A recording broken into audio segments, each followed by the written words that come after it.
Assalamualaikum warahmatullahi wabarakatuh. Nama saya Muhammad Izzaan bin Muhammad Noor. Nama saya Muhammad Zafan bin Rusli. Okay, hari ini saya dan Zafan ingin menerangkan tajuk zakat. Zakat ni terbagi kepada tiga yang ingin saya bincangkan. Antaranya adalah zakat emas, tanaman dan ternakan. Okey. Yang pertama, zakat emas. Zakat emas ni terbagi kepada dua, iaitu antaranya adalah zakat emas piasan yang dipakai.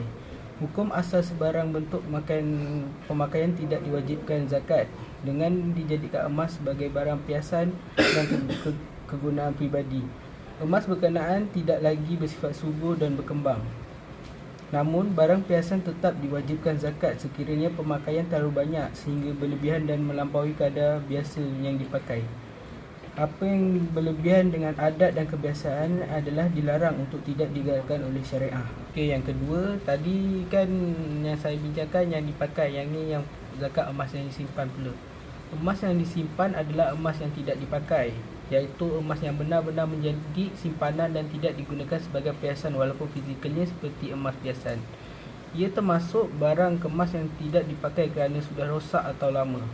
Ia juga termasuk barang perhiasan yang dimiliki oleh lelaki sungguh pun pemakaiannya haram di sisi syarak.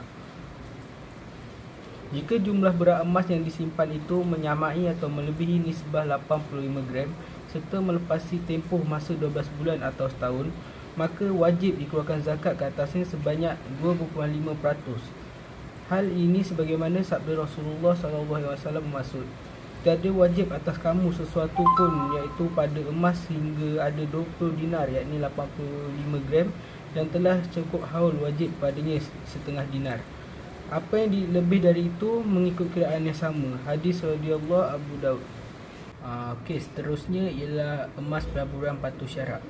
Pelaburan emas yang patuh syarak lazimnya dibahagi kepada dua bentuk, iaitu pelaburan dalam emas fizikal dan pelaburan dalam bentuk akaun emas ataupun passbook.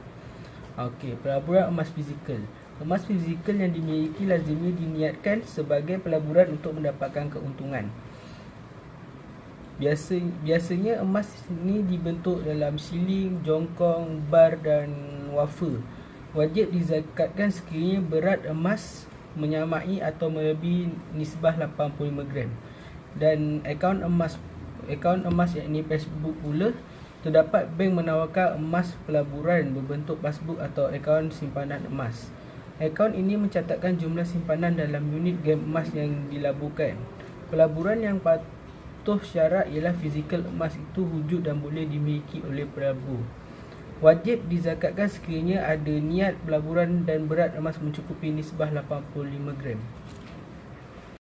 Okey, yang terakhir tentang zakat emas ialah emas pelaburan tidak patuh syarak. Pelaburan emas yang tidak patuh syarak lazimnya dibahagi kepada dua bentuk, iaitu pelaburan dalam bentuk akaun emas passbook yang tidak menyediakan emas fizikal dan pelaburan emas melalui alam maya. Okey, akaun emas passbook tanpa fizikal emas ni, emas pelaburan passbook atau akaun simpanan emas tidak patuh syarak sekiranya tidak pegangan emas fizikal.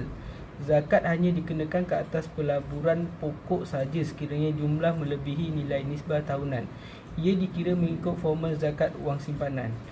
Dan akaun emas maya pula, emas maya adalah emas yang diniagakan untuk pelaburan secara bukan fizikal. Perniagaan emas maya menggunakan platform elektronik. Pelaburan yang mempunyai akaun di broker tertentu boleh membuat arahan pembelian dan jualan emas dengan harga semasa, dipaparkan di platform tetapi tidak boleh menuntut emas fizikal yang dibelinya. Memandangkan jual beli emas ini tidak melibatkan emas fizikal, maka ia adalah tidak patuh syarak. Zakat hanya dikenakan ke atas pelaburan pokok sekiranya jumlah melebihi kadar nisbah tahunan. Ia dikategorikan sebagai bayaran zakat wang simpanan. Okey, seterusnya saya ingin menerangkan zakat tanaman. Zakat tanaman terbahagi kepada dua, iaitu tanaman dan buah-buahan yang wajib zakat hanyalah yang menjadi makanan asasi manusia yang mengenyangkan dalam keadaan biasa dan ia boleh disimpan dan tidak rosak. Antara jenis-jenis tanaman dan buah-buahan ialah kurma, anggur kering, gandum, barley, beras atau padi dan sebagainya. Makanan yang dimakan sewaktu musim susah dan kemarau tidak boleh dianggap sebagai makanan asasi. Bagi negara Malaysia, zakat tanaman ini hanya dikhususkan kepada tanaman padi. Okey, kaedah kiraan zakat tanaman. Ianya dikenakan zakat sekiranya hasil tanaman itu menyamai atau melebihi 1000 kg atau 400 gantang bandan, yakni 5 ausaq. Tanaman yang menggunakan tenaga manusia atau selainnya seperti binatang dan jentera atau dengan perbelanjaan yang banyak, maka zakatnya ialah 5% atau 1/20 bagi tanaman yang menggunakan aliran hujan atau aliran secara semula jadi, maka zakatnya ialah 10% atau 1/10. Okey, yang terakhir adalah zakat ternakan. Zakat binatang ternakan ini ialah zakat yang diwajibkan ke atas binatang-binatang ternakan yang dipelihara seperti lembu, kerbau, kambing, biri-biri, kibas dan unta apabila sempurna syarat-syaratnya. Dalil pengisyaratan zakat ternakan adalah dari hadis Rasulullah SAW yang bermaksud daripada Muaz ibn Jabal. Beliau berkata, baginda Rasulullah SAW telah mengutus aku ke Yaman dan beliau memerintah aku mengambil dari setiap 40 ekor lembu 1 ekor lembu musinah, iaitu seekor lembu betina yang umurnya mencapai 3 tahun, dan tiap-tiap 30 ekor lembu tabi'ah, iaitu 1 ekor lembu jantan atau betina yang mencapai umur 2 tahun. Ibnu Majah. Binatang ternakan yang wajib zakat. Binatang ternakan yang wajib dikenakan zakat ialah dari binatang al-an'am. Yang pertama, lembu dan kerbau. Yang kedua, kambing, biri-biri dan kibas. Yang ketiga, unta. Syarat wajib zakat binatang ternakan. Yang pertama, binatang dipelihara di padang ternakan bebas. Yang kedua, binatang dipelihara bukan bertujuan membantu kerja seperti lembu yang dipelihara untuk mengangkut barang-barang atau untuk membajak sawah. Yang ketiga, cukup nisab, hendaklah berkekalan di sepanjang haul. Yang keempat, cukup haul. Antara kaedah pengeluaran zakat lembu atau kerbau pula ialah yang pertama, apabila bilangan itu lebih daripada yang dinyatakan di atas, maka bagi setiap 30 ekor lembu diwajibkan zakat 1 ekor anak lembu jantan yang berumur 1 tahun. Bagi setiap 40 ekor lembu diwajibkan zakat 1 ekor anak lembu betina yang berumur 2 tahun. Yang kedua, jika ternakan bercampur, maka zakatnya terserah kepada pembayar sama, ada mahu mengeluarkan zakat lembu atau kerbau. Pilihlah yang sederhana atau boleh diganti dengan nilai harga bagi ternakan berkenaan untuk dikeluarkan zakat. Okey, yang terakhir adalah kaedah pengeluaran zakat kambing dan biri. Antaranya ialah yang pertama, setiap pertambahan 100 ekor, zakat ditambahkan 1 ekor kambing 2 tahun dan seterusnya. Dan yang kedua pula ialah jika semua kambing yang sampai nisab itu jantan, maka harus dikeluarkan yang jantan sebagai zakat. Tetapi apabila ada antaranya yang betina, hendaklah dari zakat yang dikeluarkan itu betina. Dan yang terakhir ialah jika bercampur kambing dan biri serta beberapa jenisnya, maka apabila cukup nisab, bolehlah dikeluarkan zakat mengikut pilihan tuannya, sama ada kambing, biri-biri atau diganti dengan nilai harga bagi ternakan berkenaan untuk dikeluarkan zakat. Zakat perniagaan.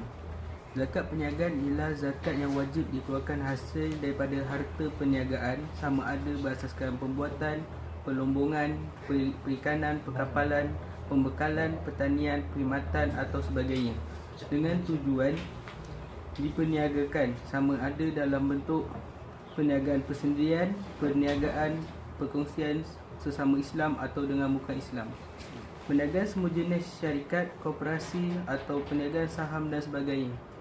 Kadar zakat yang wajib dikeluarkan ialah sebanyak 2.5% atau 1/40 daripada semua nilai harga barang-barang yang diperniagakan pada tarikh cukup haul. Syarat wajib zakat. Yang pertama ialah Islam, sempurna milik, merdeka, cukup haul iaitu biasanya setahun. Dan yang terakhir ialah cukup nisab, iaitu berubah dua mengikut harga pasaran emas. Antara kaedah pengeluaran zakat. Terdapat dua kaedah pengiraan zakat perniagaan, iaitu kaedah modal berkembang. Ia mengambil kira ekuiti pemilik entiti perniagaan tersebut, sumber-sumber pembiayaan kewangan, dan dibuat pelarasan sama ada dicampur atau sebaliknya. Di dalam istilah yang lebih ringkas ialah modal dicampur dengan keuntungan. Harta yang dikenakan zakat sama ada ekuiti pemilik tambah liability jangka panjang, tolak aset tetap, tolak aset bukan semasa, tambah atau tolak pelarasan.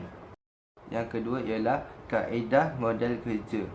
Ia mengambil kira kedudukan harta semasa perniagaan ditolak dengan tanggung semasa perniagaan dan dibuat pelarasan dengan beberapa perkara yang berkaitan dengan zakat yang perlu diambil kira.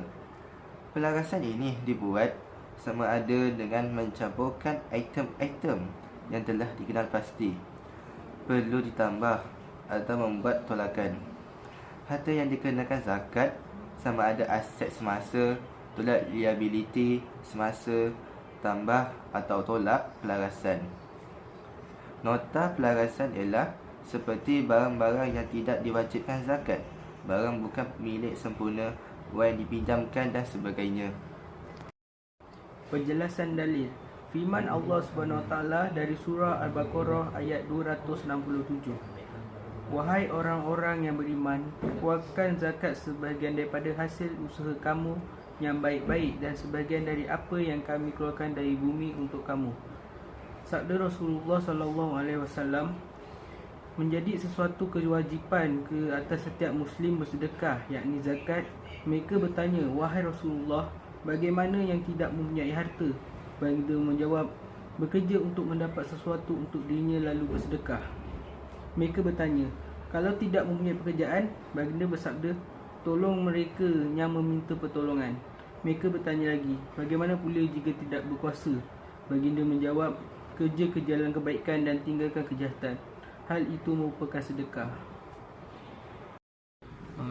Okey, Alhamdulillah, maka berakhirlah pembentangan saya dan Zafan. Moga-moga mendapat manfaat untuk kita semua. Sekian, terima kasih. Assalamualaikum.